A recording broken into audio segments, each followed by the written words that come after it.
श्रीराम समर्थ.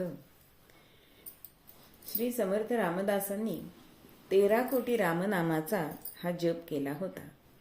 पण काही ठिकाणी असं लिहिलेलं आहे की प्रत्येक कोटी झालं की त्याचं काही ना काहीतरी वेगळं फळ आहे. ते काय फळ आहे ते आपण आज पाहणार आहोत.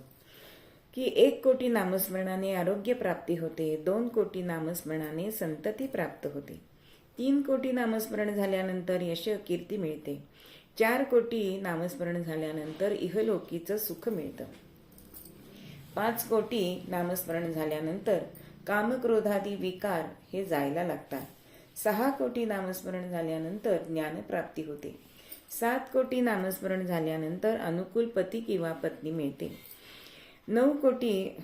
8 कोटी नामस्मरण झाल्यानंतर अपमृत्यू टळतो, 9 कोटी नामस्मरण झाल्यानंतर स्वरूप साक्षात्कार होतो, 10 कोटी नामस्मरण झाल्यानंतर प्रारब्ध कर्म नष्ट होते, 11 कोटी नामस्मरण झाल्यानंतर संचित कर्म नष्ट होते, 12 कोटी नामस्मरण झाल्यानंतर क्रियमाण कर्म संपते आणि 13 कोटी नामस्मरण झाल्यानंतर प्रत्यक्ष देवाचे दर्शन घडते.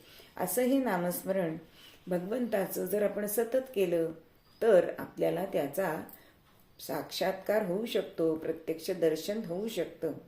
पण कोणत्याही देवाचे नामस्मरण केले तरी 3 गोष्टी तुम्हाला त्यागल्या पाहिजेत. त्या कोणत्या? तर रम, रमा आणि रमी ही व्यसने सोडून आपल्याला भगवंताचं नामस्मरण करायचंय. श्रीराम समर्थ.